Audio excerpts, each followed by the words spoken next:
Les amis de mon fiancé plaisantaient en disant qu'il avait une fiancée de secours, qui attendait au cas où je ferais une erreur. J'ai souri comme si ce n'était pas grave. Puis je me suis approché de la fille dont il parlait, j'ai mis la bague bon marché à $100 dans sa main et j'ai dit, vas-y. Il est à toi maintenant. Toute la pièce s'est tue, et je me suis enfin senti aux commandes. Le meilleur ami de mon fiancé a appelé une autre femme sa fiancée de secours lors de notre fête de fiançailles devant 20 personnes dans mon appartement pendant que j'étais dans la cuisine à couper du fromage. Allez, on le sait tous, a bredouillé Trevor, titubant avec sa bière levée bien haut. Si Grace se plante un jour, Sienna est prête sur le banc, n'est-ce pas? Fiancée de secours. Les rires ont été immédiats, malaisants. Je suis resté là, figé, attendant que Jacob dise quelque chose, attendant qu'il mette fin à ça, attendant qu'il me défende, qu'il dise à Trevor qu'il avait dépassé les bornes, qu'il prouve que je n'étais pas juste un remplaçant en attendant que quelqu'un de mieux arrive.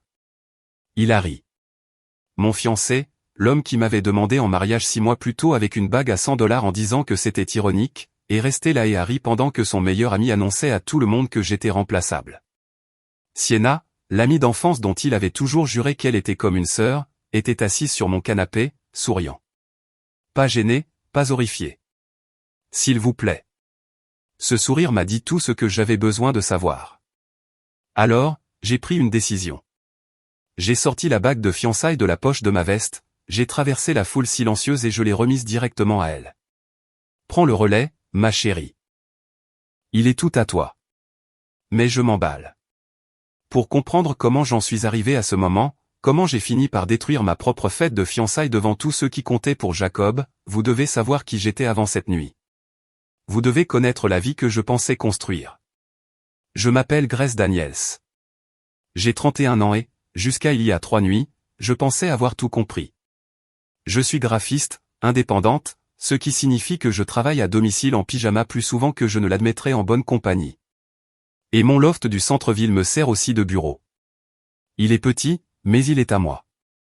Mur de briques apparentes, haute fenêtre donnant sur la ville, juste assez de place pour un lit, un espace de travail et un canapé vintage que j'ai trouvé dans une vente de succession et dont je me suis persuadé qu'il était charmant au lieu d'être inconfortable. J'adore cet espace. Encore aujourd'hui. Il était entièrement à moi. Mon nom sur le bail, mes meubles, mes règles. Jacob avait emménagé progressivement environ 1 an après le début de notre relation. Cela a commencé petit, une brosse à dents dans la salle de bain, des vêtements dans le placard, puis son ordinateur portable est apparu sur mon bureau, ses chaussures près de la porte. Toute sa vie s'est immiscée dans la mienne jusqu'à ce que je ne me souvienne plus à quoi ressemblait le loft avant lui. Nous étions ensemble depuis 3 ans, nous nous étions rencontrés lors d'un barbecue chez un ami commun par un après-midi d'été étouffant. Il se tenait près du barbecue, argumentant gentiment avec l'hôte au sujet de la bonne technique pour le charbon de bois, et quand il riait, c'était le genre de rire qui donnait envie à tout le monde autour de lui de se joindre à lui. Il semblait facile, simple, stable d'une manière que les hommes avec lesquels j'avais eu des rendez-vous auparavant ne l'étaient jamais. Pas de jeu, pas de drame, juste Jacob avec son sourire facile, ses blagues ringardes et son habitude de poser sa main dans le bas de mon dos lorsque nous traversions des endroits bondés. Il travaillait comme responsable des ventes pour une start-up technologique. Un de ces emplois qui semble impressionnant lors des dîners, mais qui signifie des heures imprévisibles et une rémunération à la commission qui variait énormément d'un mois à l'autre. Cela ne me dérangeait pas. Mon travail de conception était suffisamment bien rémunéré. Nous n'étions pas riches, mais nous étions à l'aise. Nous avions des routines, de petites traditions qui semblaient être les fondations de quelque chose de réel. Le dimanche matin était synonyme de marché fermier. Nous y allions ensemble, Jacob portant les sacs en toile pendant que je choisissais les légumes que j'oubliais inévitablement de cuisiner avant qu'ils ne se gâtent. Ensuite, nous revenions au loft, préparions du café et nous nous asseyions sur le balcon à regarder la ville se réveiller sous nos yeux. Ces matins semblaient solides, comme la preuve que nous construisions quelque chose d'important. Ma sœur cadette, Maya, habite à 2 heures de route avec son mari, Tom, et leur jumeau de 4 ans. Elle fait partie de ces personnes qui voient à travers tout, qui posent les questions inconfortables que personne d'autre ne veut exprimer. La première fois qu'elle a rencontré Jacob, c'était lors d'un dîner de famille il y a environ 2 ans. Elle m'avait tiré à part dans la cuisine après, pendant que je remplissais le lave-vaisselle. « Il est trop lisse », a-t-elle dit, à voix basse. « Surveille-le. » J'avais ri. « Tu ne fais confiance à personne. » Je fais confiance aux gens qui ne jouent pas la comédie devant un public. Elle m'a tendu une autre assiette, les yeux sérieux. Il est différent quand les gens le regardent. Je lui ai dit qu'elle était trop protectrice, que Jacob était juste naturellement charismatique, qu'être agréable n'était pas un défaut de caractère. Mais ces mots sont restés avec moi. Une petite graine de doute que je n'arrêtais pas d'essayer d'enfouir. Mes parents l'adoraient, pourtant, tous deux professeurs retraités vivant dans une modeste maison de plain-pied dans le centre de la Floride. Ils avaient accueilli Jacob comme s'il était déjà de la famille. Mon père lui a appris à faire griller du méro. Ma mère a commencé à lui envoyer par courriel des recettes de ses célèbres lasagnes. Chaque appel téléphonique se terminait par des questions sur les projets de mariage, leur voix pleine d'espoir. Il y a 6 mois, Jacob a fait sa demande en mariage. Nous étions dans notre café habituel, un boui-boui situé à 2 pâtés de maison du loft qui préparait les meilleurs lattes au lait d'avoine de la ville. C'était un mardi matin. Je travaillais sur une refonte de logo pour une boulangerie locale, ordinateur portable ouvert, à moitié concentré sur l'écran parce que Jacob n'arrêtait pas de me sourire de l'autre côté de la table d'une manière qui me rendait méfiante. Puis il a fouillé dans sa veste et a sorti une petite boîte en velours. Mon cœur s'est arrêté. Il l'a fait glisser sur la table et l'a ouverte. À l'intérieur, il y avait une bague, argent martelé, pierre en zircone cubique, et évidemment, indubitablement bon marché. C'est ironique, a-t-il dit, son sourire s'élargissant. Nous ne sommes pas de ces gens qui ont besoin d'un gros diamant pour prouver quoi que ce soit. C'est authentique. C'est tellement nous. J'avais ri, j'avais vraiment ri, charmé par le geste, par l'idée que nous étions en quelque sorte au-dessus du matérialisme, que notre amour était construit sur quelque chose de plus profond que des bijoux coûteux. J'ai dit oui. Il a glissé la bague à mon doigt juste là, dans le café, et nous avons pris un selfie que j'ai immédiatement publié avec la légende « Il est allé chez Jared ». Je plaisante. Mais j'ai dit oui quand même. Les commentaires ont afflué en quelques minutes, des émojis de cœur, des félicitations. Des amis disaient que c'était doux, authentique et parfait pour nous. Mais il y a eu d'autres réactions aussi. Plus discrètes. Ma collègue Dana, une femme à la langue acérée dans la quarantaine qui avait survécu à 2 divorces et avait tout vu, m'a envoyé un texto 1 heure plus tard, jolie bague. Tu es d'accord avec ça? J'ai renvoyé un émoji de pouce levé. Bien sûr, j'étais d'accord avec ça. C'était ironique. C'était nous.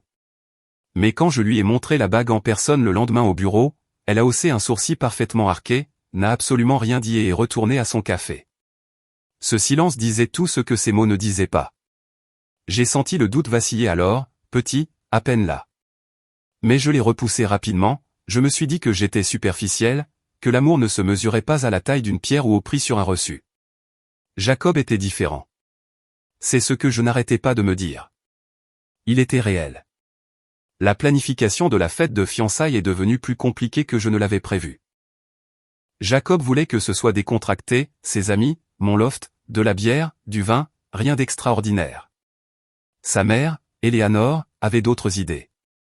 Eleanor était le genre de femme qui portait des boucles d'oreilles en perles pour le brunch et qui avait des opinions tranchées sur tout, de l'argenterie au nombre de fils au pouce carré. Elle voulait un dîner formel au country club où elle était membre, des invitations imprimées, un repas assis, le genre d'événement qui annonçait à son cercle social que son fils allait se marier.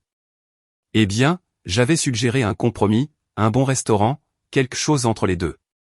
Jacob a mis fin à cela immédiatement. Mes amis détesteraient ça, Grèce. Ils auraient l'impression de devoir se comporter. C'est censé être amusant. Alors, nous avons fait à sa manière. Mon loft, une tenue décontractée, 20 personnes, dont la plupart que je n'avais rencontrées qu'1 ou 2 fois. J'ai passé toute la semaine avant la fête à me préparer, à nettoyer chaque coin de l'appartement, à acheter 3 sortes de fromage et 2 sortes de craquelins, à monter une planche de charcuterie qui aurait pu être photographiée pour un magazine, à accrocher des ampoules Edison le long des murs de briques apparentes pour créer cette lumière chaleureuse et intime que Jacob disait qu'elle serait parfaite. Il a aidé en envoyant les invitations et en me disant de ne pas stresser. Le matin de la fête, j'ai croisé Madame Chin dans le couloir. C'est ma voisine, une veuve âgée qui vit dans l'immeuble depuis 30 ans. Elle s'intéresse toujours à ma vie avec un intérêt sincère, le genre d'intérêt que les femmes plus âgées ont quand elles en ont vu assez pour savoir ce qui compte. Je montais des sacs d'épicerie de la voiture quand elle a tenu la porte de l'ascenseur pour moi. Grande soirée ce soir, a-t-elle dit avec un sourire chaleureux. Oui, fête de fiançailles. Oh, comme c'est merveilleux. Avez-vous déjà fixé une date? J'ai déplacé les sacs dans mes bras. Pas encore. Jacob veut profiter d'être fiancé pendant un certain temps d'abord. Pas de précipitation. Le sourire de Madame Chin ne s'est pas estompé, mais quelque chose a changé dans ses yeux. Elle m'a regardé longuement et attentivement. Un homme qui est sûr n'a pas besoin d'attendre, a-t-elle dit doucement. Puis les portes de l'ascenseur se sont ouvertes à son étage, et elle est sortie, me laissant seul avec mes courses et un nœud qui se serrait dans ma poitrine. J'ai essayé de secouer ces mots, je me suis dit qu'elle était démodée, qu'il n'y avait pas de calendrier précis pour ces choses, que Jacob et moi allions bien. Ce soir-là, je me suis préparé avec soin. J'ai choisi une robe bleu marine simple, rien de trop formel, rien qui ne mette mal à l'aise les amis de Jacob de l'université. Je me suis tenu devant le miroir de ma salle de bain, ajustant l'encolure, lissant mes cheveux, fixant mon propre reflet comme si j'essayais de la convaincre que tout allait bien. La bague a capté la lumière du plafond, argent martelé terne, zircone cubique qui ne brillait pas tout à fait. Ironique, me suis-je rappelé. J'ai pris une profonde inspiration et je me suis dit d'arrêter de trop réfléchir. Le scepticisme de Maya m'était monté à la tête. Le commentaire de Madame Chin ne voulait rien dire. J'avais juste besoin de me détendre et de profiter de la célébration.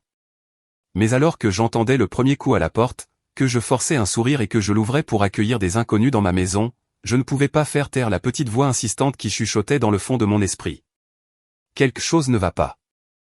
Je ne savais juste pas encore à quel point cette voix avait terriblement raison. Les premiers invités sont arrivés à 19h, et en quelques minutes, j'ai compris que ce ne serait pas ma fête. Les amis de Jacob de l'université sont entrés par la porte comme s'ils étaient chez eux, voix forte, accolade qui vous tape dans le dos, blague privée qui traversait mon loft avant même qu'il n'ait pris la peine de me reconnaître. Je me suis tenu près de l'entrée avec ce qui, j'espérais, ressemblait à un sourire accueillant, acceptant les manteaux et les bouteilles de vin que les gens avaient apportés, les dirigeant vers la table des boissons que j'avais passé une heure à installer parfaitement. « Tu dois être Grace », a dit un type. Cal, je crois que c'était son nom. Nous nous étions rencontrés une fois auparavant dans un bar il y a quelques mois. Il n'a pas attendu ma réponse avant de me dépasser pour aller vers Jacob, qui tenait déjà salon près de l'îlot de cuisine. J'ai regardé Jacob se transformer. Il était partout à la fois, se déplaçant dans la pièce avec une énergie que je voyais rarement à la maison. Remplissant les verres, augmentant le volume de la musique, lançant des histoires qui faisaient se tordre tout le monde de rire. Des histoires dont je ne faisais pas partie. Des souvenirs d'une époque avant moi. Chaque fois que j'essayais de me joindre à une conversation, de me tenir à côté de lui comme si nous étions censés être une équipe ce soir, il s'éloignait, une main sur l'épaule de quelqu'un d'autre, un autre verre à verser, un autre rire à poursuivre. À 19h15, j'avais tranquillement accepté mon rôle, l'hôtesse, pas l'invité d'honneur, juste la personne qui s'assurait que le verre de personne ne restait vide. J'ai rempli le seau à glace, essuyé un dégât que quelqu'un avait laissé sur la table basse, réorganisé la planche de charcuterie sur laquelle j'avais dépensé $40, m'assurant que les roses de salami avaient l'air parfaites pour un magazine, même si personne n'y prêtait attention. Trevor était déjà ivre.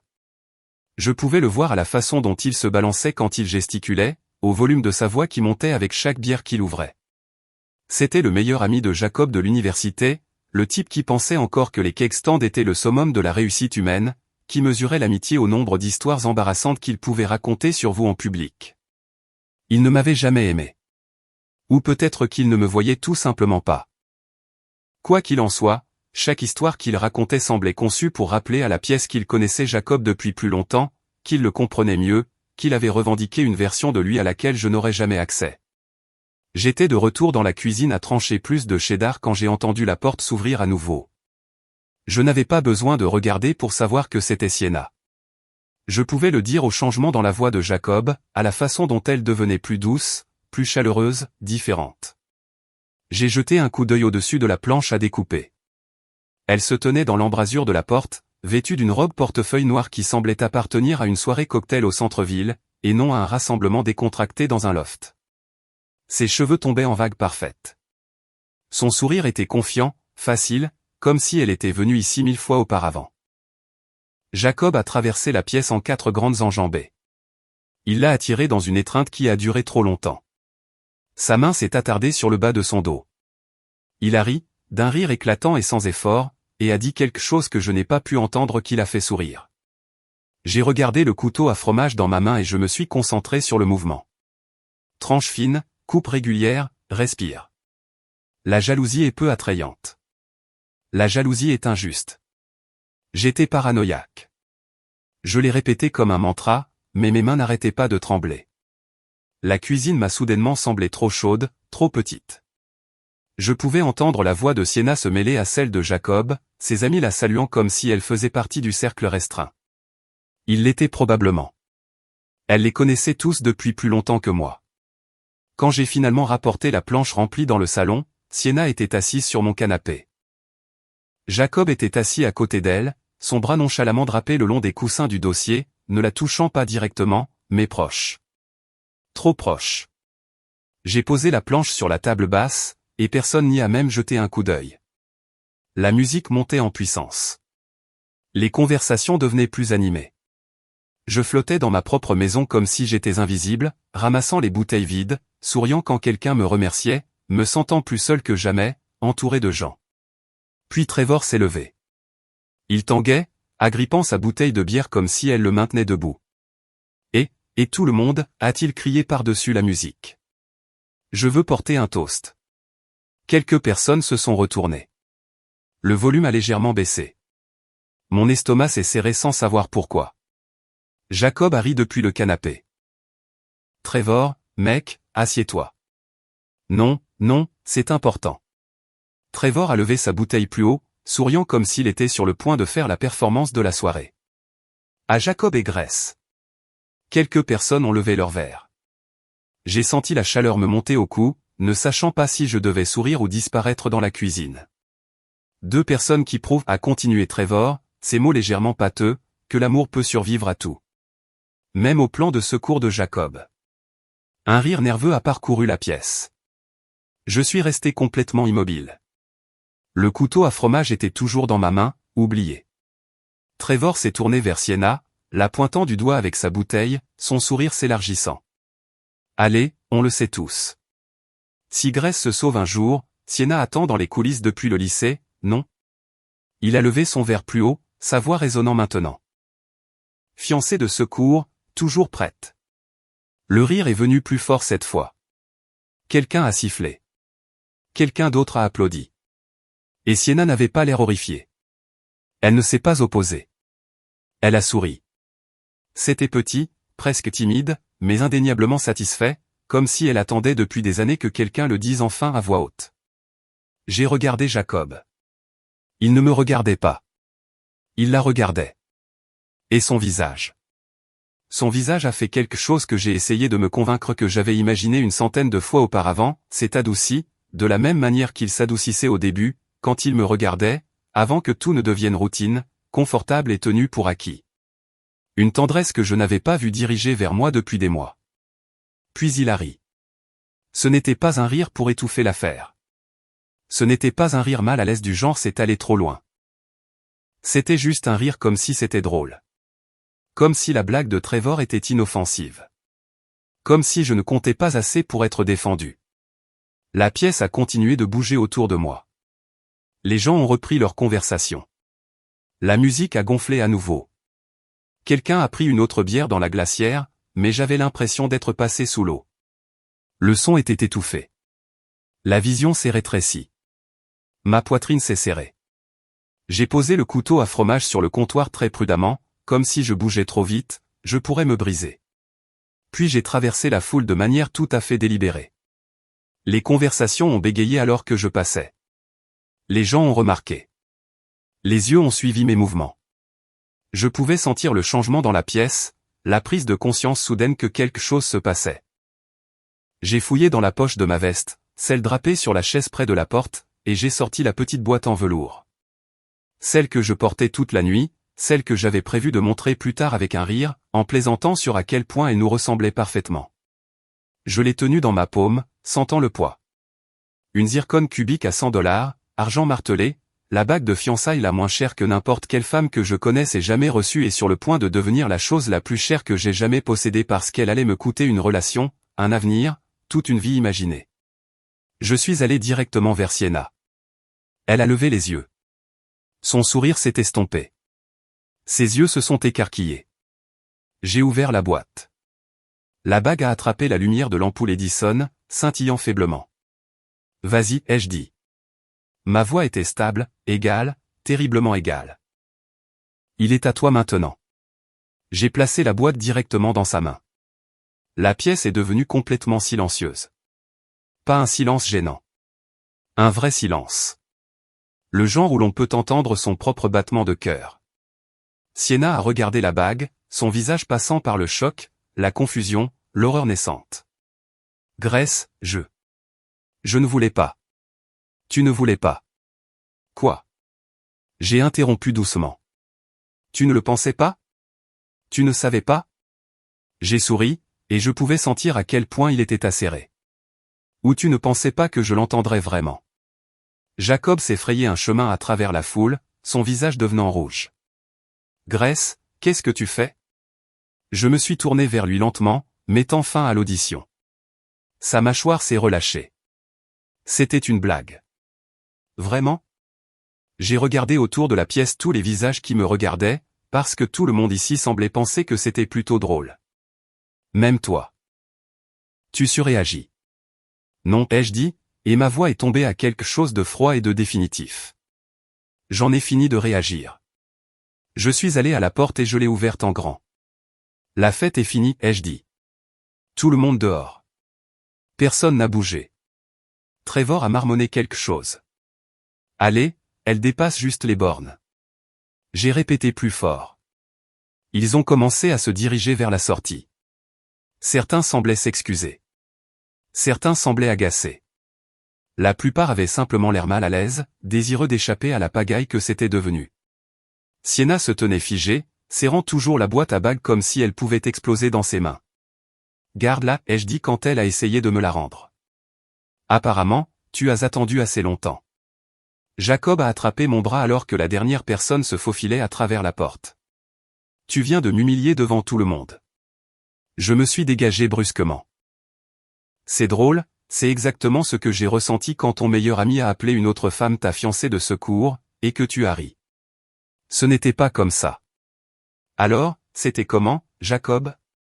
Ma voix s'est brisée pour la première fois, parce que de là où j'étais, il semblait que tout le monde dans cette pièce savait quelque chose que j'étais trop stupide pour voir. Il m'a regardé, la bouche s'ouvrant et se fermant, cherchant des mots qui ne venaient pas. J'ai reculé et j'ai claqué la porte à sa figure. La serrure a cliqué. Le silence qui a suivi s'est plaqué contre ma peau comme un poids physique. Je suis resté là, dos à la porte, regardant l'épave, des verres à moitié vides sur toutes les surfaces, des serviettes abandonnées, le plateau de charcuterie à peine touché. Les ampoules Edison scintillaient encore, se moquant de moi avec leur chaleur. Je me suis dirigé lentement vers la table basse. La boîte à bagues était là. Sienna a dû la laisser tomber avant de s'enfuir. Je l'ai ramassée et je l'ai ouverte. J'ai regardé le cercle d'argent terne à l'intérieur. Après un long moment, j'ai murmuré à la pièce vide, les meilleurs $100 que j'ai jamais dépensés. Les coups ont commencé moins de 10 minutes après que j'ai verrouillé la porte. Grace, ouvre. On doit parler de ça. La voix de Jacob est venue à travers le bois, chargée d'alcool et de désespoir. Je pouvais entendre le ton pâteux dans ses mots, le bord de panique sous la colère. Je suis resté où j'étais, debout au milieu de mon loft, entouré de verres à vin à moitié vides et d'assiettes abandonnées. Grace. Plus fort cette fois, plus insistant, d'autres voix se sont jointes. Trevor, Kyle, peut-être deux autres que je n'ai pas pu identifier. Allez, Grace. Tu deviens folle. Il n'a rien fait de mal. C'était juste une blague. Leurs voix se chevauchaient, se transformant en un chœur d'indignation, tous convaincus que le problème c'était moi, que j'avais surréagi, que j'avais gâché une soirée parfaitement bien pour rien. Je suis allé au canapé, je me suis assise et j'ai sorti mon téléphone. J'ai fait défiler mon application de podcast jusqu'à ce que je trouve exactement ce que je cherchais, un podcast sur l'indépendance financière que j'avais l'intention d'écouter. Titre de l'épisode, Construire la richesse par l'autonomie. L'ironie ne m'échappait pas. J'ai mis mes écouteurs, j'ai appuyé sur lecture et j'ai laissé la voix calme d'une femme parler de stratégie d'investissement et de fonds d'urgence pendant que Jacob et ses amis criaient de l'autre côté de ma porte. il y avait quelque chose d'étrangement puissant à cela, à refuser de m'engager, à les laisser s'épuiser contre mon silence pendant que j'étais assise là à apprendre les fonds indiciels et la planification de la retraite. Ils ont continué pendant peut-être 20 minutes, frappant, criant, exigeant que je sois raisonnable. Puis j'ai entendu la voix de Trevor plus forte que les autres. « Mec, je crois qu'elle appelle les flics. » Ce n'était pas le cas, mais la menace a suffi. Le couloir est devenu silencieux. J'ai entendu des pas traînants, des jurons murmurés, le bruit des portes d'ascenseur s'ouvrant et se fermant, puis plus rien. Je suis resté assise là pendant quelques minutes de plus, juste pour être sûr, avant de retirer mes écouteurs. Le silence dans mon loft me semblait énorme, suffocant et libérateur à la fois. Je me suis levé et j'ai commencé à me déplacer dans les pièces, éteignant les ampoules Edison une par une, ramassant les verres et les assiettes abandonnées, essuyant les surfaces. Mes mains bougeaient en pilote automatique pendant que mon cerveau cataloguait tout autour de moi. La platine vinyle vintage dans le coin, à lui. Le plaid sur le canapé, à moi. Les livres de table basse sur l'architecture, à lui. L'impression encadrée au-dessus du bureau, à moi. 3 ans de vie partagée. Et je la divisais déjà en 2 colonnes distinctes. Lui. Moi. Qu'est-ce qui reste? Qu'est-ce qui part? Je n'ai pas dormi cette nuit-là.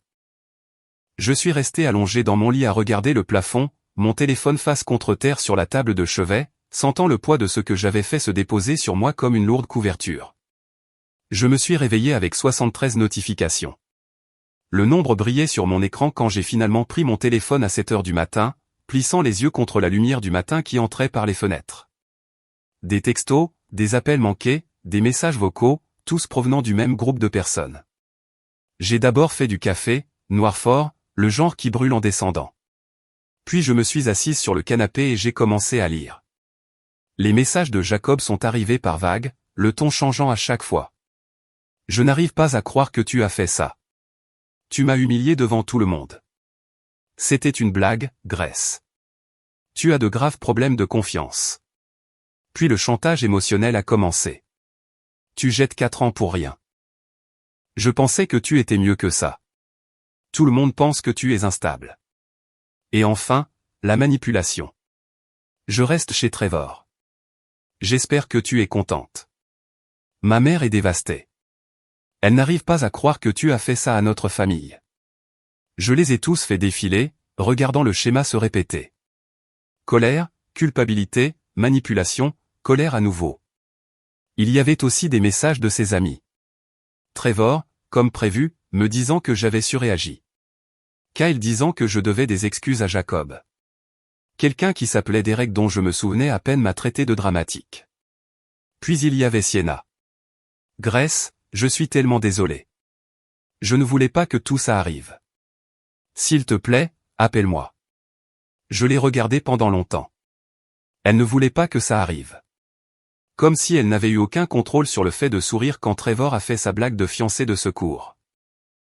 Comme si elle n'avait pas eu d'autre choix que de rester assise là, l'air satisfaite pendant que ma relation implosait. Je l'ai supprimé sans répondre.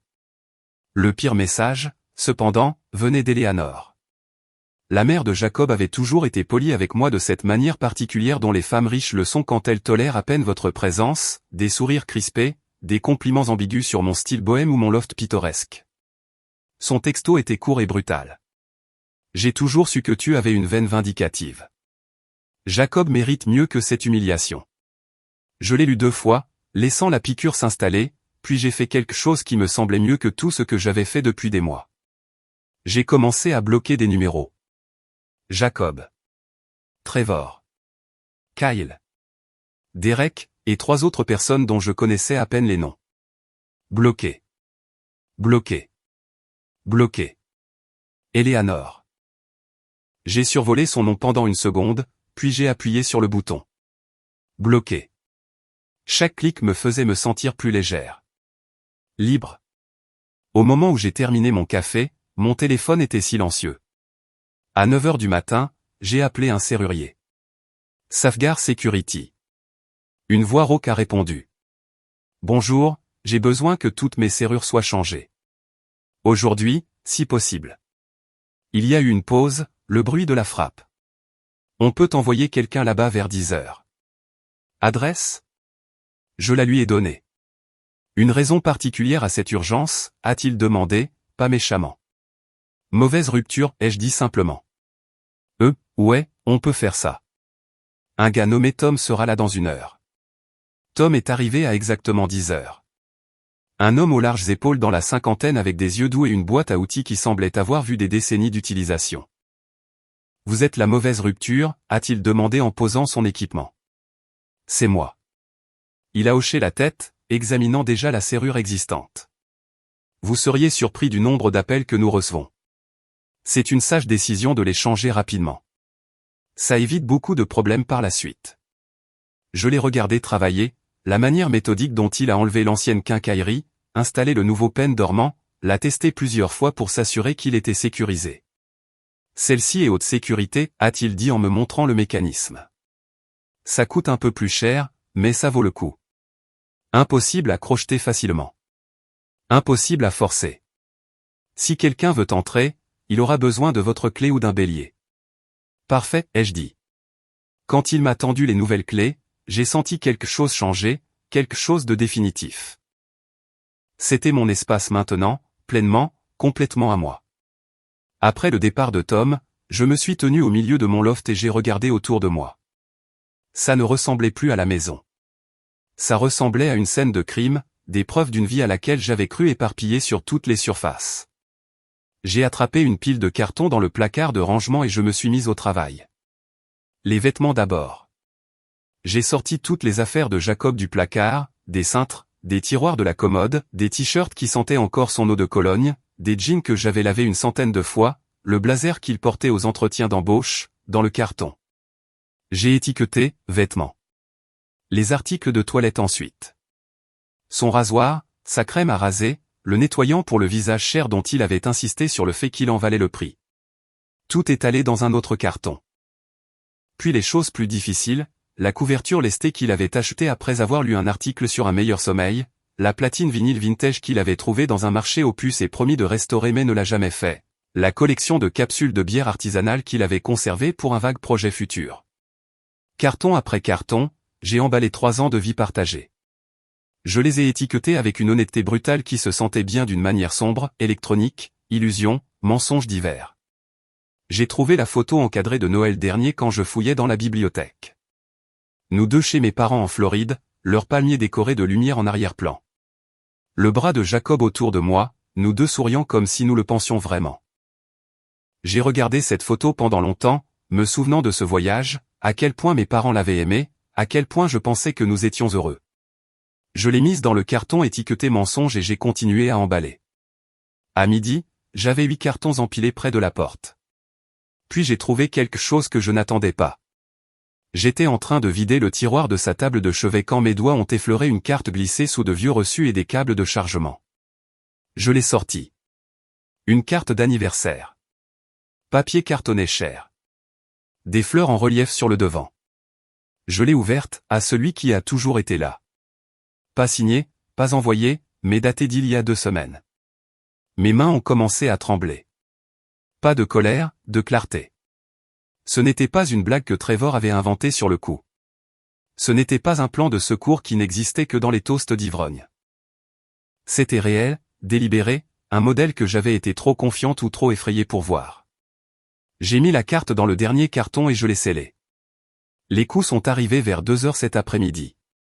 Fort, insistant, en colère. J'ai vérifié dans le Judas. Jacob, l'air chiffonné et furieux, les yeux rouges, soit à cause de l'alcool, soit à cause des pleurs, ou les deux. J'ai entrouvert la porte, juste assez pour parler à travers la chaîne de sécurité. Ta clé ne marche pas, dit-il d'un ton neutre. Je sais. J'ai changé les serrures. Ses yeux s'écarquillèrent. Tu as fait quoi? Changer les serrures. C'est mon appartement. Mon nom est sur le bail, pas le tien. J'habite ici. Tu logeais ici, ai-je corrigé. Privilège d'invité maintenant révoqué. Son visage se tordit de rage. Tu ne peux pas juste me foutre dehors. Si, je peux, et je l'ai fait. Tes affaires sont dans l'entrée. 8 cartons. Tu as 20 minutes. C'est dingue. Appelle la police si tu veux. Appelle un avocat, mon bail, mes règles. Il me fixa, la bouche s'agitant, cherchant un argument qui ferait mouche. Il n'en trouva pas, très bien, cracha-t-il. Mais je prends tout ce qui est à moi. Prends ce que tu as payé. Laisse ce que j'ai fait. J'ai fermé la porte et observé à travers le Judas pendant qu'il faisait des allers-retours, traînant des cartons dans le couloir, le visage rouge d'humiliation et de fureur. Lors de son 4e voyage, il s'arrêta. La machine à expresso, dit-il à travers la porte. Elle est à moi. Elle est à moi, ai-je corrigé. J'ai le ticket de caisse si tu veux vérifier. Tu es mesquine. Je suis précise. Il y a une différence. Il murmura quelque chose que je n'ai pas compris et continua à charger des cartons. Quand il prit le dernier, il fit une pause devant la porte une dernière fois. Tu vas le regretter, Grace. Je n'ai pas répondu. Je l'ai juste regardé disparaître dans l'ascenseur. Quand les portes se sont fermées, j'ai remis le nouveau verrou et j'ai expiré. Le silence qui a suivi était différent de celui d'avant. Pas étouffant, énervé. Tranquille, je me suis tenu au milieu de mon loft. Mon loft. Enfin seul. Enfin je respire. Enfin je comprends quelque chose que j'aurais dû savoir depuis le début. Être seul ne me faisait pas peur. Ce qui me faisait peur, c'était de rester avec quelqu'un qui me faisait me sentir seul. Bref, ce soir-là, j'ai envoyé un texto à ma sœur. Tu avais raison à son sujet. Sa réponse est arrivée en quelques secondes. Je suis désolé, mais je suis aussi fier de toi. J'ai souri et j'ai posé mon téléphone face contre terre sur le comptoir.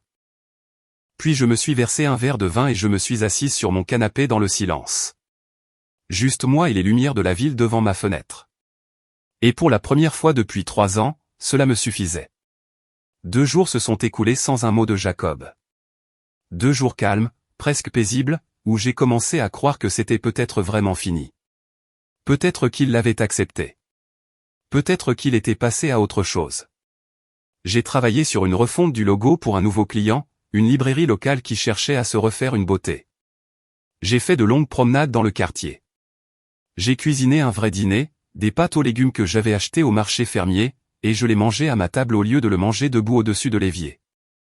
J'ai même dormi toute la nuit. Puis mon téléphone a sonné mercredi matin à 10h. Grace ? Bonjour, c'est Patricia, la gérante de votre immeuble. Son ton était prudent, apologétique. Je me suis redressé sur le canapé. Bonjour, Patricia. Qu'est-ce qui se passe ? Écoutez, je vous appelle parce que, eh bien, c'est un peu gênant. Nous avons reçu des plaintes concernant votre logement. Un frisson glacial me parcourut l'échine. Des plaintes ? Oui, anonyme, ce qui est bizarre. 2, en fait. Une concernant des troubles domestiques, des cris, des bagarres, ce genre de choses. Une autre concernant des odeurs chimiques étranges provenant de vos conduits d'aération. J'ai fermé les yeux. Anonyme. Oui. Honnêtement, Grace, je ne crois à aucune des deux. Vous êtes ici depuis 3 ans, jamais un seul problème, mais la direction exige que je fasse un suivi. Ils demandent un contrôle de bien-être, et si nous recevons une autre plainte, ils considéreront cela comme une violation de la sécurité de la communauté. Les mots tombèrent comme des pierres dans mon estomac. C'est Jacob, dis-je d'un ton neutre. Ce ne peut être que lui, Patricia. Je me suis douté. Écoutez, je suis de votre côté, mais j'ai les mains liées. La direction voit de multiples plaintes, elle panique. Vous savez comment c'est. Je savais. Je savais aussi exactement ce que Jacob faisait. Il ne pouvait plus me contrôler. Alors, il essayait de contrôler mon domicile, ma stabilité, mon sentiment de sécurité. Je comprends, dis-je, ma voix plus ferme que je ne me sentais. Je vais m'en occuper. Je suis désolé, Grace. Vraiment. Après avoir raccroché, je suis resté immobile sur mon canapé, fixant la table basse, mon téléphone toujours à la main. Ce n'était pas un chagrin d'amour. Ce n'était pas un homme qui avait du mal à lâcher prise. C'était une vengeance, calculée et délibérée. Il essayait de me mettre à la rue, essayait de me punir d'avoir eu le culot de partir. Je suis resté assise là pendant peut-être 20 minutes, ressentant le poids de tout ça, l'injustice, la pure vindicte. Puis j'ai appelé Dana. Nous nous sommes retrouvés dans notre café habituel, un endroit d'angle à 3 pâtés de maison de mon loft, avec des meubles dépareillés et le meilleur café glacé du quartier. Dana était déjà là quand je suis arrivé, assise à notre table habituelle près de la fenêtre. Elle a jeté un coup d'œil à mon visage et s'est levée. « Qu'est-ce qui s'est passé ?» Je lui ai tout raconté. Les plaintes anonymes, le contrôle de bien-être, la menace d'une violation de la sécurité. Son expression est passée de l'inquiétude à la fureur en environ 3 secondes. « Il essaie de te mettre à la rue, dit-elle, sa voix basse et tranchante. Ce n'est pas un chagrin d'amour, Grace. C'est de l'abus. Le mot m'a frappé plus fort que je ne l'aurais cru. Abus. Je n'y avais jamais pensé de cette façon. Jacob ne m'avait jamais frappé, ne m'avait jamais crié dessus, n'avait jamais fait aucune des choses évidentes que l'on voit dans les films. Mais ça, cette campagne calculée pour me déstabiliser, pour me priver de mon domicile, de ma paix, de mon sentiment de sécurité. Dana avait raison. Elle sortit son téléphone, les doigts se déplaçant rapidement sur l'écran. Je suis en train de t'envoyer le numéro de quelqu'un par texto. Vanessa Hartley. Elle s'est occupée de mon 2e divorce, et c'est une teigne. Cher, mais ça vaut chaque centime. Mon téléphone vibra. Je baissai les yeux sur les coordonnées. Tu as besoin de quelqu'un qui lui fasse plus peur qu'il ne t'en fait, dit Dana, tendant la main sur la table pour me serrer la main. Et Grace, tu ne lui dois pas de gentillesse. Tu ne lui dois pas le bénéfice du doute. Tu te dois de la protection. Quelque chose en moi a changé quand elle a dit ça. J'avais passé les 2 derniers jours à me remettre en question, à me demander si j'avais réagi de manière excessive à la fête, à me demander si j'aurais dû gérer la situation différemment, plus en privé, moins dramatiquement.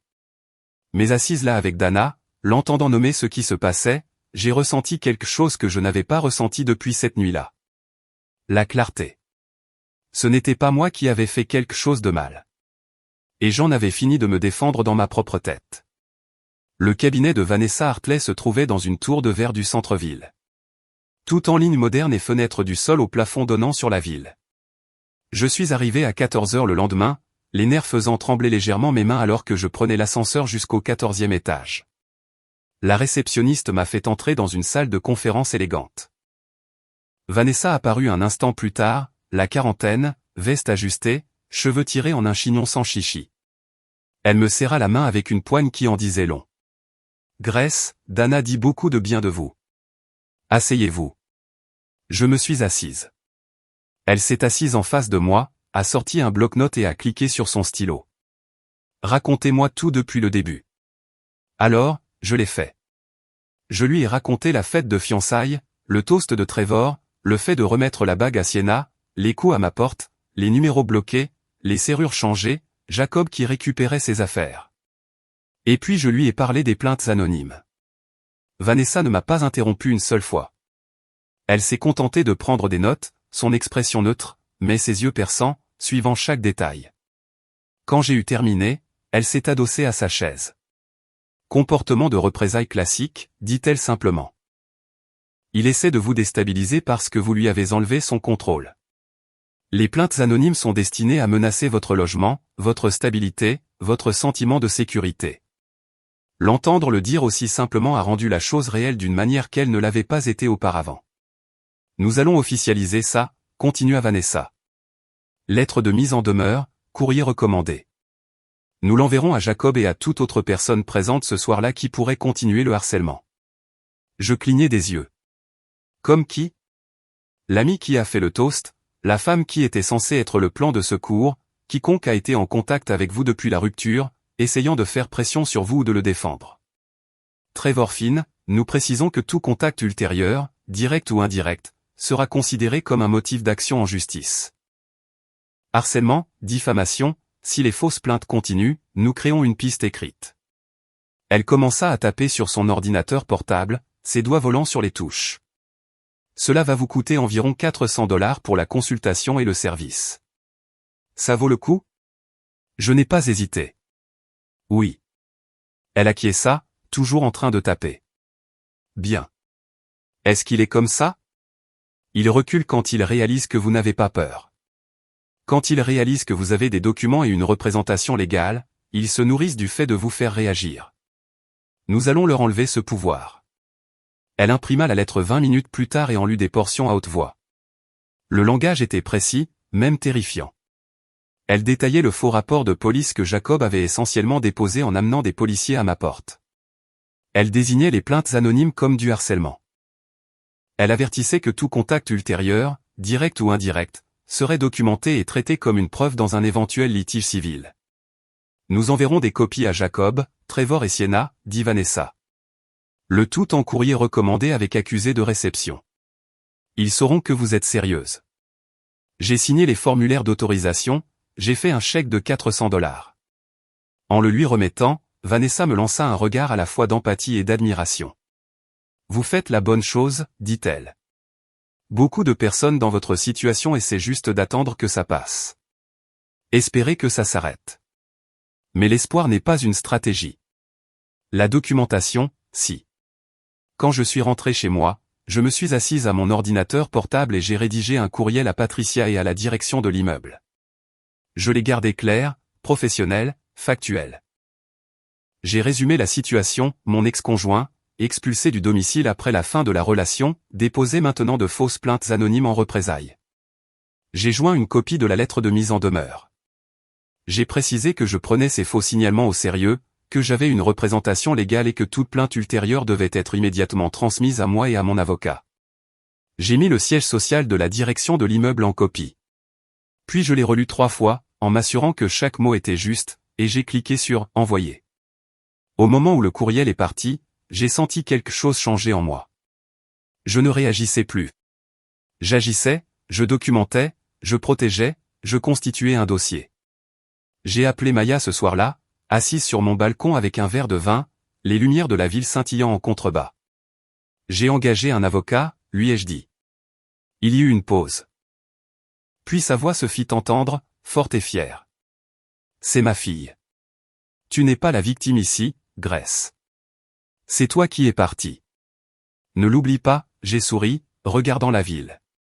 Je ne l'oublierai pas, après avoir raccroché, je suis restée assise là pendant un long moment, sentant l'air frais du soir sur mon visage, le poids des derniers jours se transformant en quelque chose de gérable. Jacob avait voulu me faire peur, me faire douter de moi, me faire regretter d'être parti, mais au lieu de cela, il m'avait rendue plus forte. Et je ne reculais pas. Le silence qui a suivi était troublant.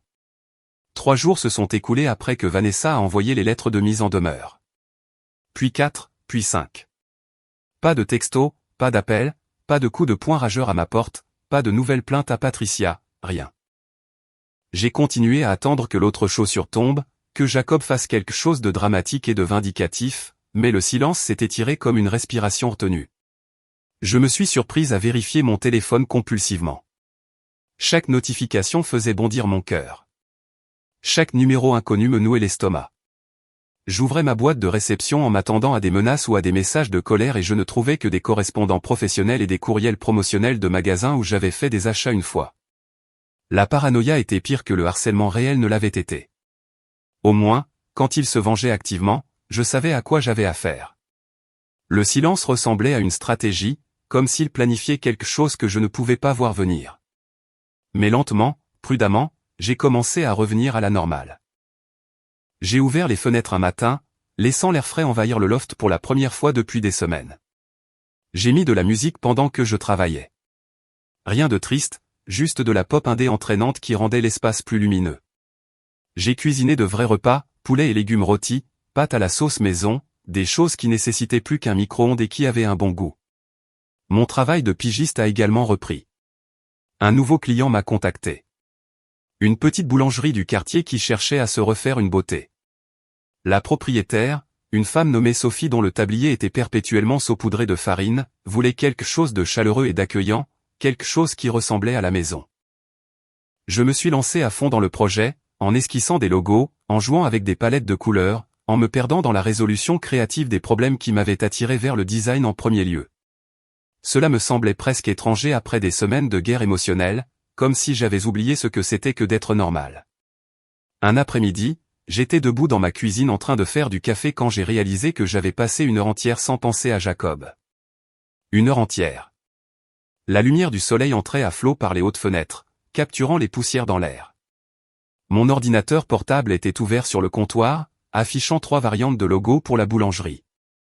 De la musique jouait doucement sur mon haut-parleur, et je me sentais, pas heureuse exactement, pas guérie, mais bien. Cela ressemblait à une petite victoire. J'ai croisé Madame Chin dans le couloir quelques jours plus tard. Je remontais les courses du hall d'entrée quand je l'ai vue à sa porte, luttant avec ses clés tout en équilibrant un sac en toile. « Tenez, laissez-moi vous aider », ai-je dit, en posant mes sacs et en prenant le sien pendant qu'elle ouvrait sa porte. « Oh, Grace, merci, ma chérie. » Elle a poussé la porte et a repris son sac, puis s'est arrêtée. J'ai remarqué le serrurier l'autre jour et les cartons. « Tout va bien ?» J'ai hésité, puis je me suis surprise à dire « Aimeriez-vous entrer prendre le thé ?» Ses yeux s'illuminèrent. « J'adorerais. » 10 minutes plus tard, nous étions assises dans ma cuisine, un espace minuscule à peine assez grand pour la table de bistrot que j'avais casée, à boire du thé à la camomille dans des tasses dépareillées. Je lui ai donné la version édulcorée, les fiançailles, la fête, la blague qui n'en était pas vraiment une, la décision de rompre. Madame Chin a écouté sans m'interrompre. Ses mains ridées enlaçaient sa tasse, ses yeux perçants et connaisseurs. Quand j'ai eu terminé, elle a acquiescé lentement. « J'ai été mariée pendant 43 ans avant que mon mari ne meure, dit-elle. Et vous savez ce que j'ai appris? Un homme qui vous aime vraiment ne vous donne jamais l'impression d'attendre votre tour. » Les mots m'ont frappé plus fort que je ne l'aurais cru. « Vous avez bien fait, » continua-t-elle, tendant la main sur la table pour me tapoter la main. « Parfois, la chose la plus courageuse est de s'éloigner de ce que tout le monde dit que vous devriez vouloir. » J'ai senti des larmes me piquer les yeux et je les ai retenues. « Merci, » ai-je dit doucement. Elle me serra la main une fois de plus. « Tout ira bien, ma chérie. Je peux le dire. » Après son départ, je suis restée assise longtemps à ma table de cuisine, à regarder les 2 tasses vides, sentant quelque chose se calmer en moi. Madame Chin avait vécu un mariage entier, 43 ans. Elle avait aimé et perdu et survécu, et elle pensait que j'avais bien fait. Cette validation de la part de quelqu'un qui l'avait réellement vécu, et pas seulement théorisé sur les relations depuis la touche, signifiait plus que tout ce que mes amis avaient dit. Cela m'a donné la permission de faire confiance à mon propre jugement, de croire que s'éloigner n'était pas une faiblesse. C'était une force. Une semaine après l'envoi de la mise en demeure, mon téléphone a vibré avec un texto provenant d'un numéro inconnu. Mon estomac s'est automatiquement serré. J'ai regardé la notification sur mon écran, hésitant à l'ouvrir ou à la supprimer. La curiosité l'a emporté. « Salut, c'est Sienna. » Je me suis redressé sur le canapé, la mâchoire se crispant. Le message continuait. « Je suis hors course. Il est fou. Il voulait que je rappelle ton propriétaire. Dire que j'ai vu de la drogue dans ton appartement. J'en ai fini de faire partie de ça. Je suis désolé pour tout. » Je l'ai lu 3 fois, sentant la rage monter à chaque fois. Elle était hors course.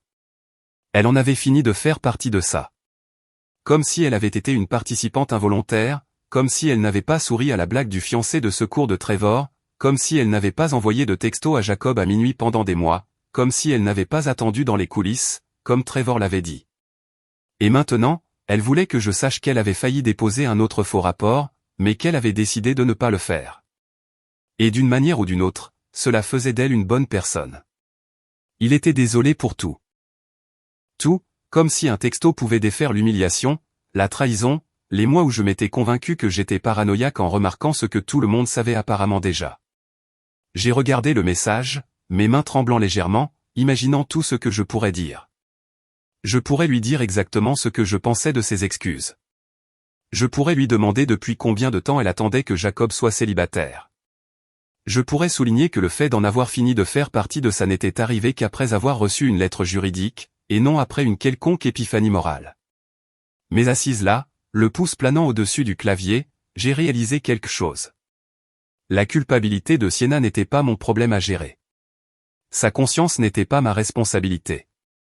Je ne lui devais ni pardon, ni compréhension, ni même reconnaissance. La conversation était terminée. J'ai fait une capture d'écran du message, une preuve au cas où, et je l'ai archivé dans un dossier intitulé « Juridique ».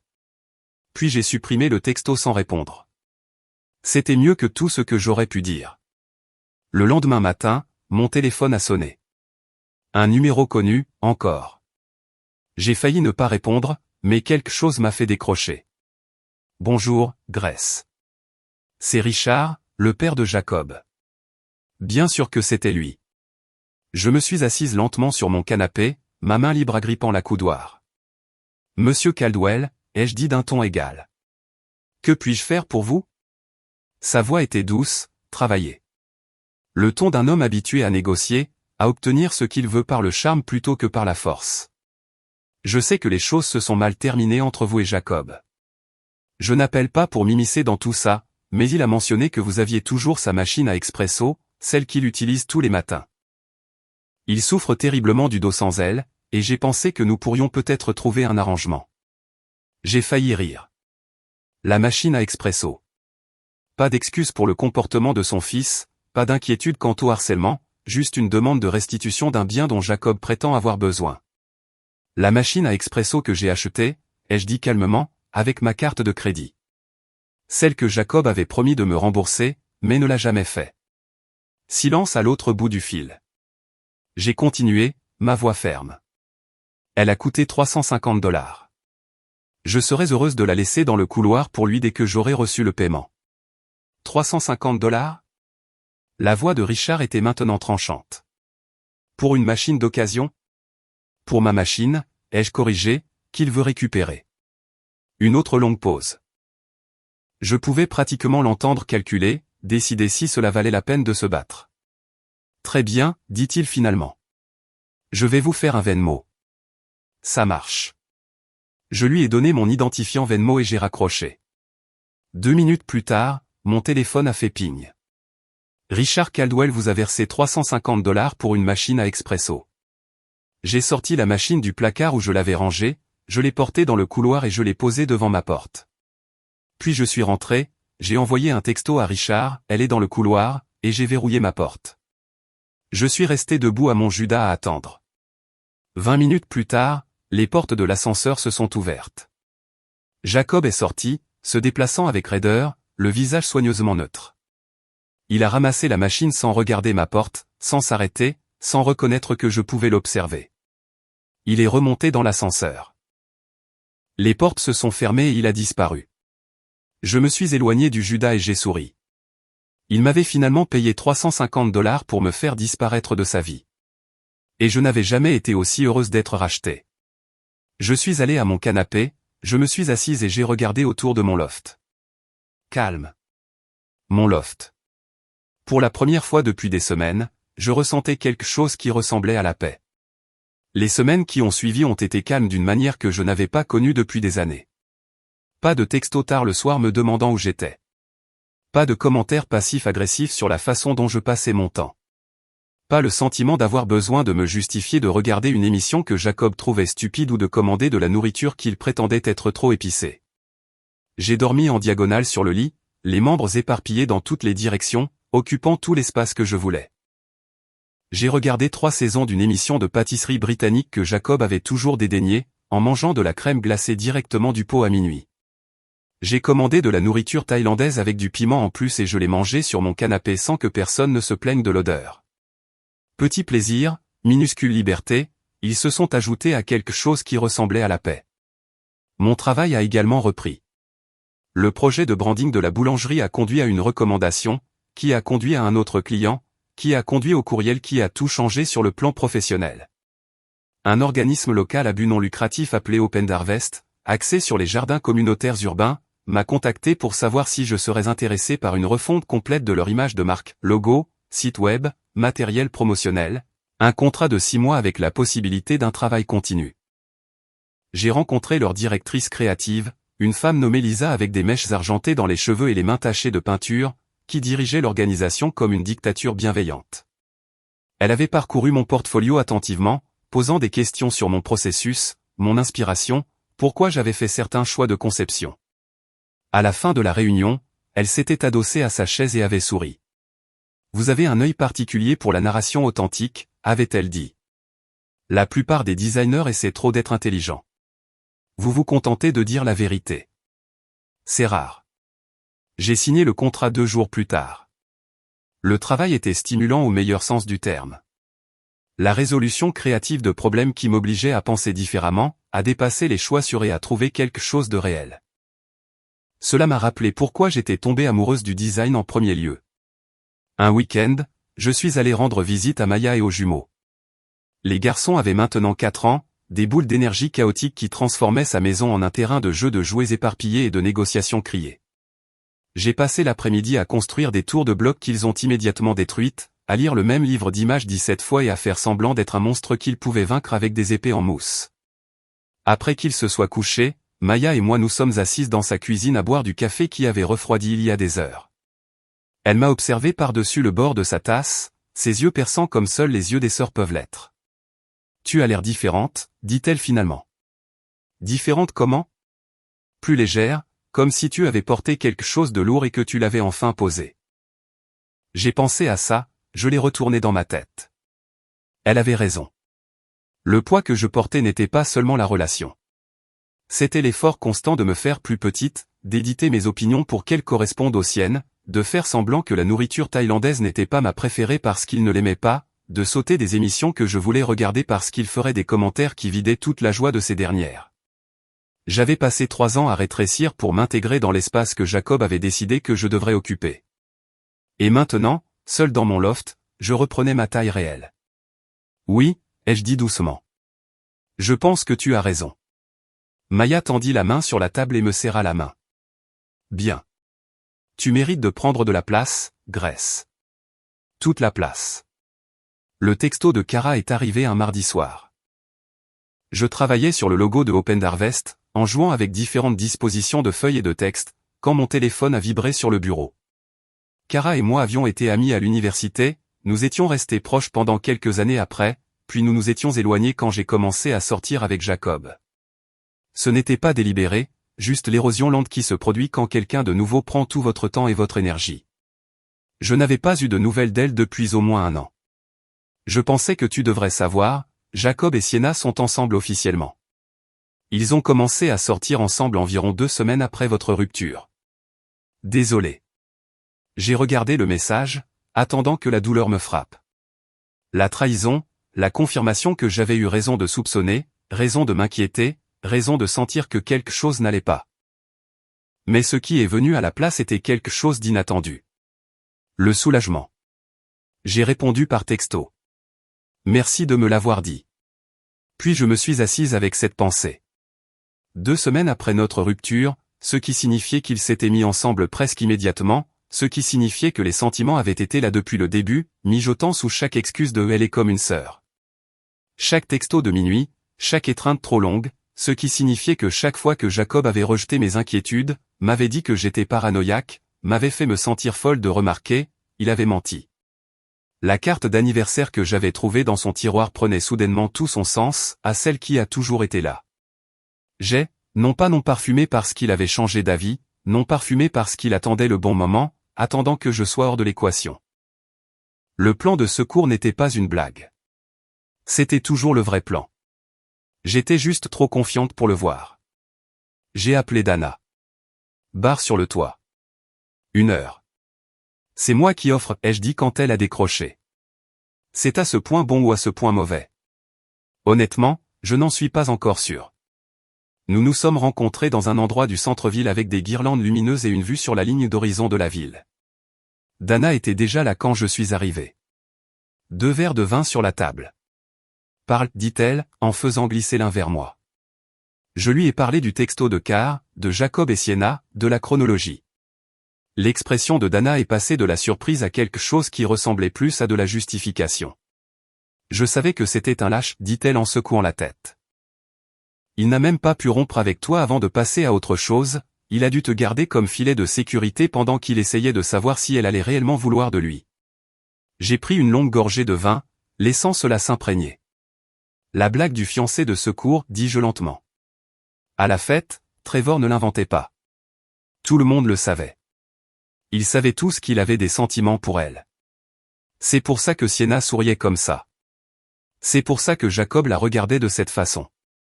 Dana a tendu la main à travers la table et a serré ma main.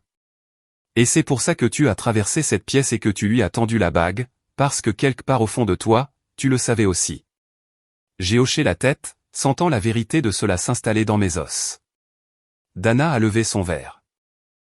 Aux hommes qui vous font la faveur de vous montrer qui ils sont, et aux femmes qui sont assez intelligentes pour les croire.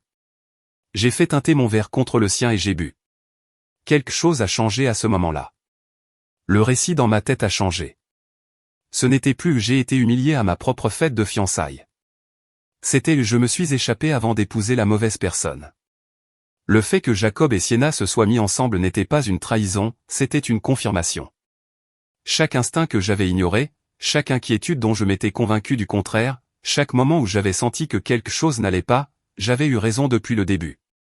Ce soir-là, je me suis tenu sur mon balcon avec un verre de vin, regardant les lumières de la ville scintiller contre le ciel sombre. Pour la première fois depuis des mois, j'ai ressenti quelque chose que je ne m'étais pas permis de ressentir auparavant, la possibilité. Pas la possibilité de se remettre ensemble, pas la possibilité d'une conclusion ou d'excuse ou d'explication, juste la possibilité, ouverte et non définie. L'avenir s'étendait devant moi, n'étant plus rattaché à la chronologie de Jacob ou au plan de Jacob ou à la version de Jacob de ce à quoi notre vie devrait ressembler. J'ai repensé à la fête de fiançailles, à ce moment où j'ai traversé la foule avec la bague à la main, tous les yeux sur moi, toutes les conversations mourant à mi-phrase. C'était terrifiant, puissant, final. Je pensais que c'était une fin, mais en me tenant ici maintenant, je le comprenais différemment. Ce n'était pas seulement mettre fin à une relation, c'était reprendre ma propre vie, mon propre récit, mon propre droit d'être plus que le plan de secours de quelqu'un. J'ai fini mon vin et suis rentré à l'intérieur. C'est là que je l'ai vue, la boîte en velours assise sur mon étagère depuis des semaines. Sienna a dû la laisser tomber dans sa panique de partir, et je ne m'étais jamais donné la peine de la jeter. Je l'ai ramassée et l'ai ouverte. La bague a capté la lueur ambrée des lampadaires à l'extérieur, brillant faiblement, $100, zircon cubique, argent martelé. Ironique, avait dit Jacob. Je l'ai retournée entre mes doigts, sentant le poids de tout ce qu'elle représentait. Puis j'ai pris ma veste et suis descendu. La boutique vintage au coin de la rue avait une boîte de dons à l'extérieur remplie de vieux bijoux, de vêtements, d'articles ménagers aléatoires dont les gens voulaient se débarrasser mais ne pouvaient pas tout à fait jeter. Je suis resté là pendant un moment à tenir la boîte. Puis je l'ai jetée dedans. Quelqu'un d'autre peut en rire, ai-je murmuré. Quelqu'un qui croit encore à l'ironie. La boîte a disparu parmi les trésors jetés des autres, et juste comme ça, elle avait disparu. Non plus un symbole de quoi que ce soit dont je voulais me souvenir, juste une autre bague bon marché que quelqu'un pensait avoir signifié quelque chose une fois. Je suis remonté, j'ai ouvert ma porte et suis entré dans mon loft. C'était calme. Et pour la première fois depuis le début de cette histoire, ce silence ne me faisait pas peur. Il sonnait comme la liberté. Les mois qui ont suivi ont ressemblé à apprendre à vivre à nouveau dans ma propre peau. J'ai commencé petit, en réarrangeant les meubles pour que le canapé soit face aux fenêtres au lieu de la télévision, en déplaçant mon bureau pour capter la lumière du matin, en achetant de nouveaux coussins de couleurs que j'aimais vraiment, vert émeraude foncé et orange brûlé au lieu des gris neutres que Jacob préférait parce qu'ils étaient plus sophistiqués. J'ai accroché de nouvelles œuvres d'art sur les murs, une impression d'un artiste local montrant la ligne d'horizon de la ville dans des aquarelles abstraites, une affiche vintage d'une librairie que j'aimais. Des choses qui donnaient l'impression que l'espace était le mien, pas le nôtre. Le contrat de Open Harvest s'est transformé en travail stable. Lisa, la directrice de la création, est devenue plus qu'une simple cliente. Elle m'invitait à leur journée de travail dans le jardin communautaire où je passais les samedis matins à enlever les mauvaises herbes et à planter des tomates aux côtés de bénévoles qui parlaient de la composition du sol et des graines anciennes avec le genre de passion que je réservais habituellement à la théorie des couleurs. Un soir, Lisa m'a invité à un vernissage dans le quartier des Arts. Tu devrais rencontrer des gens, avait-elle dit quand j'ai hésité. De vraies personnes, pas seulement moi et mes jardiniers qui brassent du kombucha. J'y suis allé. La galerie était bondée d'artistes et de designers, de musiciens et d'écrivains, tous discutant autour de vin et de fromage, de projets et de collaborations et d'idées. Lisa m'a présenté à un photographe qui avait besoin de branding pour son studio, à un muraliste qui cherchait quelqu'un pour concevoir des supports promotionnels, à un sculpteur qui voulait juste parler d'espace négatif et de composition. J'ai réalisé, en me tenant là avec un verre de vin rouge bon marché, à quel point mon cercle social était devenu petit pendant ma relation avec Jacob, comment j'avais laissé des amitiés s'estomper parce qu'il n'aimait pas mes amis ou parce qu'il ne correspondait pas à son monde ou parce qu'il était tout simplement plus facile d'exister dans la bulle étroite de sa vie. Une semaine plus tard, je me suis inscrite à un cours de dessin de fin de semaine au centre communautaire. J'avais toujours voulu en suivre un. À l'université, avant de me tourner vers le graphisme, j'avais adoré le dessin, les croquis au fusain, les études de figure, tout ce qui nécessitait juste du papier dans mes mains. Jacob avait appelé cela une perte de temps quand je l'avais mentionné une fois. Tu sais déjà dessiner. Pourquoi payer de l'argent pour faire quelque chose que tu peux faire à la maison? Mais il ne s'agissait pas d'acquérir une compétence. Il s'agissait de créer quelque chose sans but commercial, sans brief de client, sans date limite, juste la satisfaction tranquille du fusain sur le papier, de faire quelque chose parce que je le voulais. La classe était petite, nous étions 6, allant d'un comptable retraité à un étudiant en passant par une femme dans la soixantaine qui avait décidé d'essayer quelque chose de nouveau après que ses enfants aient déménagé. Notre instructeur, un homme barbu nommé Michael avec de la peinture en permanence sous ses ongles, ne se souciait pas de savoir si nous étions bons. Il se souciait juste de savoir si nous essayions. L'art n'est pas une question d'être parfait, dit-il lors de notre première session. Il s'agit d'être honnête. J'ai dessiné une nature morte de tasses à café et de fleurs fanées et j'ai senti quelque chose se nouer dans ma poitrine. J'ai croisé Trevor un mardi au hasard dans un café du centre-ville. J'attendais mon latte, parcourant des courriels sur mon téléphone quand j'ai senti quelqu'un me fixer. J'ai levé les yeux. Trevor se tenait près de la porte, figé à mi-pas, son visage passant par la reconnaissance et l'inconfort. Nos yeux se sont croisés. Il a hésité, se demandant clairement s'il devait faire semblant de ne pas m'avoir vu, puis a semblé décider que ce serait pire. Il s'est approché de ma table lentement comme si je pouvais m'enfuir. Grace. Et, on peut. Est-ce que je peux te parler une minute? Je l'ai regardé pendant un long moment, puis j'ai fait un geste vers la chaise vide en face de moi. Il s'est assis, les mains enroulées autour de sa propre tasse de café, ne croisant pas tout à fait mes yeux. Je te dois des excuses, dit-il finalement, pour cette nuit-là. Le toast. J'étais ivre, et je ne me suis pas rendu compte de ce que ça allait donner. Je ne voulais pas te blesser.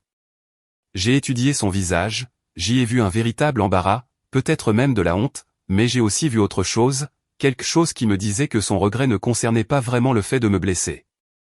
Il s'agissait de l'image qu'il avait renvoyée. Tu pensais chaque mot, ai-je dit tranquillement. Tu ne t'attendais juste pas à ce que je l'entende. Trevor a ouvert la bouche pour protester, puis s'est arrêté. Ses épaules se sont légèrement affaissées. Il a hoché la tête. Juste une fois, ai-je dit. Ouais, a-t-il dit. Je suppose que tu as raison. Il s'est levé, a remis sa chaise en place et est parti sans dire un mot de plus. Je l'ai regardé partir, ne ressentant qu'un léger sentiment d'apaisement. La barista a appelé mon nom. J'ai pris mon latte et suis retourné à mes courriels. Ma mère a appelé quelques jours plus tard. J'ai vu son nom sur mon écran et j'ai failli ne pas répondre. Nous avions brièvement parlé depuis la rupture, des conversations superficielles sur la météo et le travail, mais rien de réel. J'ai décroché. Grace, ma chérie, tu as une minute? Bien sûr, maman. Qu'est-ce qui se passe?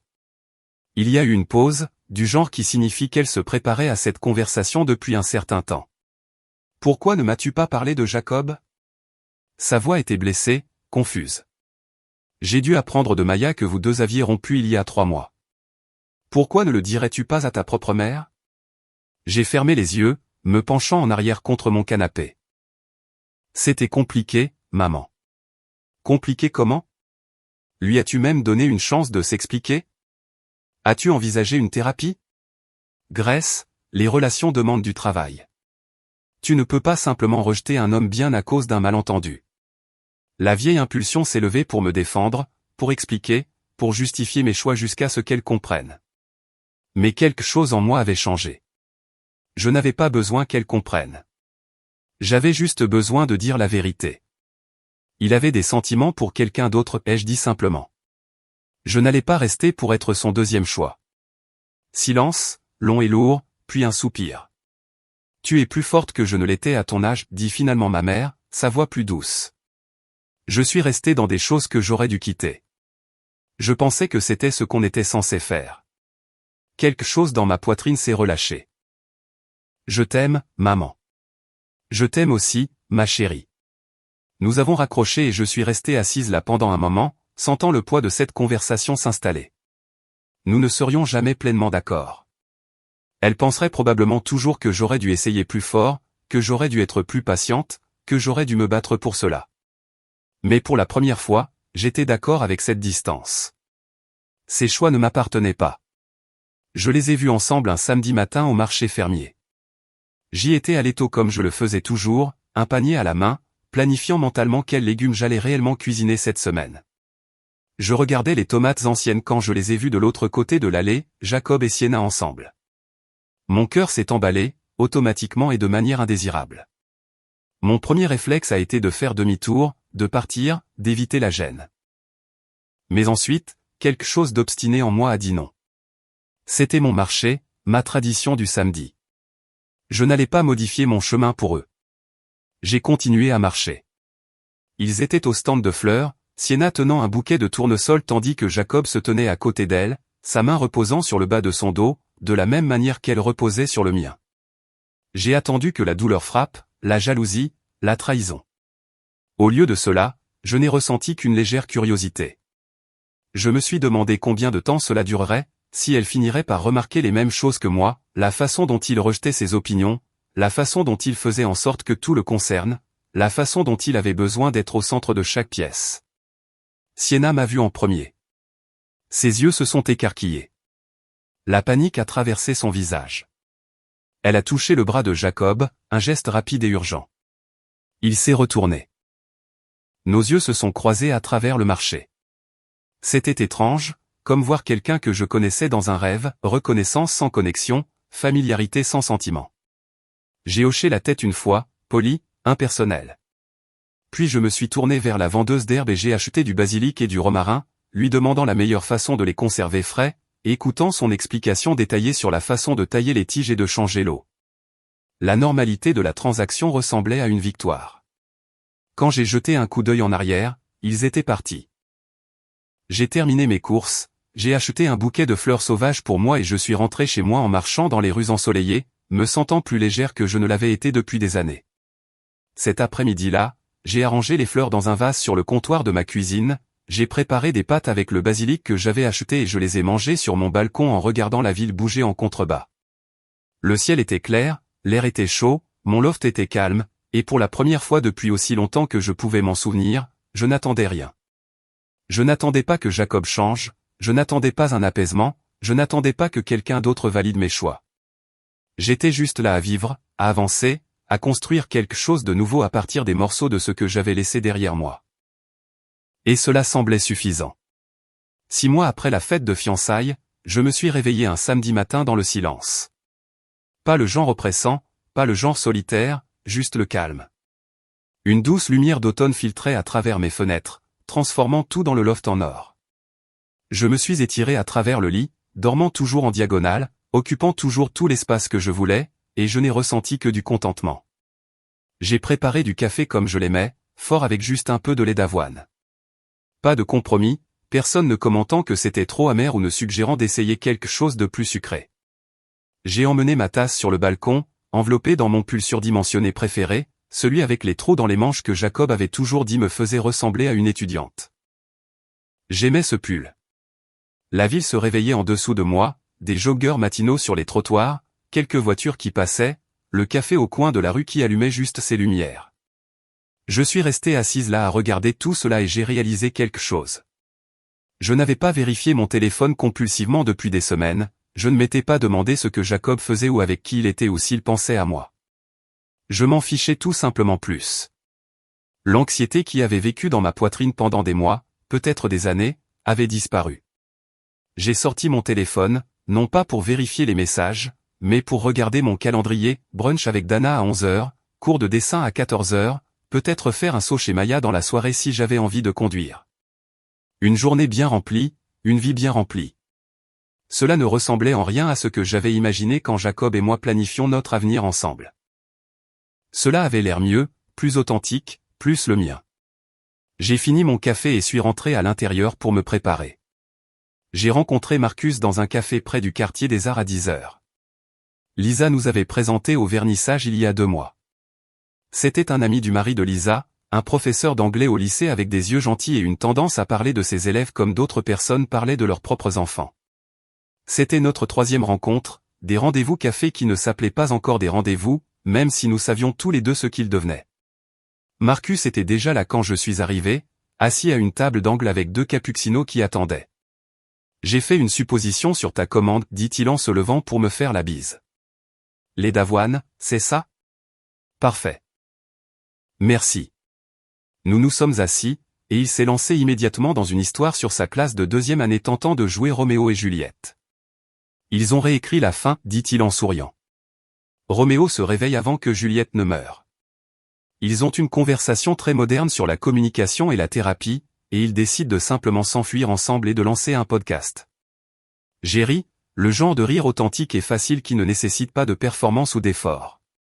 S'il te plaît, dis-moi que tu l'as enregistré. Oh, c'est sur mon téléphone. Je te montrerai la prochaine fois. La prochaine fois. La supposition semblait confortable, naturelle. Nous avons parlé pendant plus d'1 heure de ses élèves, de mon travail avec Open Harvest, du terrible documentaire sur le vrai crime que nous avions tous les 2 accidentellement commencé à regarder. Il a écouté plus qu'il n'a parlé, a posé des questions et a réellement attendu les réponses, ne m'a jamais une seule fois donné l'impression que je me battais pour son attention ou que je justifiais mes opinions. Quand nous sommes finalement partis, il m'a raccompagné vers mon loft, notre rythme ralentissant à mesure que nous nous rapprochions. À l'entrée, il s'est arrêté. « Puis-je te revoir le week-end prochain ?» a-t-il demandé. « Peut-être dîner cette fois. » J'ai souri. « J'aimerais bien. » Bien. Il a souri en retour, les mains dans ses poches, ne faisant pas pression pour en obtenir davantage. « Envoie-moi un texto quand tu seras libre. » Je l'ai regardé s'éloigner en ressentant quelque chose que je n'avais pas ressenti depuis longtemps, l'espoir, simple et facile. Je ne savais pas où cela irait, je n'avais pas besoin de le savoir. Je me faisais suffisamment confiance maintenant pour partir si cela cessait de me faire du bien, et cette confiance ressemblait à la plus grande victoire de toutes. Cet après-midi-là, j'ai étalé mon portfolio de design sur ma table à manger. Lisa avait mentionné la possibilité d'un poste de partenariat chez Open Harvest. Ils étaient en pleine expansion, à la recherche de quelqu'un qui pourrait assumer plus de responsabilités, diriger des projets, aider à façonner l'identité visuelle de l'organisation à long terme. Elle avait demandé si cela m'intéressait. J'avais dit oui avant de pouvoir me remettre en question. Maintenant, je me préparais à présenter, à défendre mon point de vue, à parier sur moi d'une manière que je n'avais jamais tout à fait réussi auparavant. J'ai exposé mon meilleur travail, le branding à but non lucratif qui avait lancé tout ce voyage, une série de logos que j'avais créés pour 3 restaurants locaux, chacun distinct mais cohérent, l'art personnel de mon cours de dessin, des croquis au fusain et des expériences d'aquarelle qui montraient l'étendue, la créativité, la capacité de penser au-delà des contraintes commerciales. En regardant tout cela ensemble, j'ai ressenti quelque chose d'inattendu, de la fierté. C'était du bon travail, un travail qui était distinctement le mien, non grevé par les opinions de quiconque sur ce que je devrais prioriser ou sur la façon dont je devrais me présenter. J'avais trouvé ma voie, et elle n'essayait pas de plaire à tout le monde. Lisa avait dit que c'était rare. Je commençais à la croire. Le partenariat pourrait ne pas se concrétiser. Je pourrais présenter et faire face au rejet, je pourrais devoir réessayer ailleurs ou continuer à faire du freelance ou pivoter entièrement. Mais j'y survivrais. J'avais déjà survécu à pire. J'avais survécu à une relation qui me rendait petite, à une humiliation publique qui aurait pu me briser, à du harcèlement conçu pour déstabiliser toute ma vie. Et j'en étais ressorti plus forte. J'ai fermé mon portfolio me sentant prête. Quoi qu'il arrive, je pouvais le gérer. Ce soir-là, je me suis tenu sur mon balcon alors que le soleil commençait à se coucher. Les lumières de la ville commençaient tout juste à scintiller contre le ciel assombrissant. Je tenais un verre de vin dans une main, l'air frais du soir effleurant mon visage, et tout était calme. Pas de coup à ma porte, pas de texto en colère illuminant mon téléphone, pas de voix dans ma tête me disant que j'avais réagi de manière excessive, que j'avais fait une erreur, que j'aurais dû gérer cela différemment. Juste le silence, le genre de silence qui me terrifiait autrefois. Pendant des années, j'avais eu peur d'être seul, peur que si je n'avais personne, n'importe qui, je serais incomplète d'une manière ou d'une autre, moins que. La peur m'avait maintenu dans une relation où j'étais de toute façon solitaire, où j'ai passé 3 ans à me rétrécir pour correspondre à l'idée que quelqu'un d'autre se faisait de qui je devrais être. Mais en me tenant ici maintenant, j'ai compris quelque chose que je n'avais pas compris auparavant. Le silence n'est pas le vide. C'est l'espace, la possibilité, la pièce pour entendre ses propres pensées sans statique, pour prendre des décisions sans avoir besoin de la permission de quelqu'un d'autre, pour exister pleinement en tant que soi-même sans s'excuser d'occuper de l'espace. J'ai brièvement pensé à la fête de fiançailles, à ce moment où je traversais la foule avec la bague à la main, tous les yeux sur moi, toutes les conversations mourant au fur et à mesure que j'avançais. Cela ressemblait à une fin, mais c'était en fait un début, le début de l'apprentissage à me faire confiance, à croire mes propres instincts, à comprendre que partir n'est pas une faiblesse, c'est une force. Quelques gouttes de pluie ont commencé à tomber, douces et régulières, saupoudrant contre la balustrade du balcon. J'ai relevé le visage, sentant l'eau fraîche sur ma peau. Voilà à quoi ressemble la liberté, ai-je murmuré dans l'air vide. La pluie s'est intensifiée, transformant la ville en contrebas en une aquarelle chatoyante. J'ai fini mon vin, regardant les lumières se brouiller et s'adoucir, me sentant plus en paix que je ne l'avais été depuis des années. Puis je suis rentré à l'intérieur, refermant la porte du balcon derrière moi. J'ai regardé autour de mon loft, mon espace, mes règles, ma vie, les meubles que j'avais choisis, l'art que j'avais accroché, le silence que j'avais appris à aimer. Pour la première fois depuis aussi longtemps que je pouvais m'en souvenir, je me sentais complètement chez moi, non pas parce que j'avais tout compris, non pas parce que l'avenir était certain, mais parce que j'avais appris à me faire suffisamment confiance pour le comprendre au fur et à mesure. J'ai mis mon verre de vin dans l'évier, j'ai éteint les lumières et je me suis glissé dans le lit. Dehors, la pluie continuait de tomber. À l'intérieur, tout était calme. Et ce calme, il ne sonnait plus comme la solitude. Il sonnait comme la paix. Si cette histoire de Grèce reprenant son pouvoir vous a fait applaudir, cliquez sur le bouton j'aime tout de suite. Ma partie préférée était quand elle a placé cette bague dans la main de Sienna et a dit « Il est tout à toi ». Quel a été votre moment préféré? Déposez-le dans les commentaires ci-dessous. Ne manquez pas d'autres histoires inspirantes comme celle-ci. Abonnez-vous et cliquez sur cette cloche de notification pour ne jamais manquer une mise en ligne.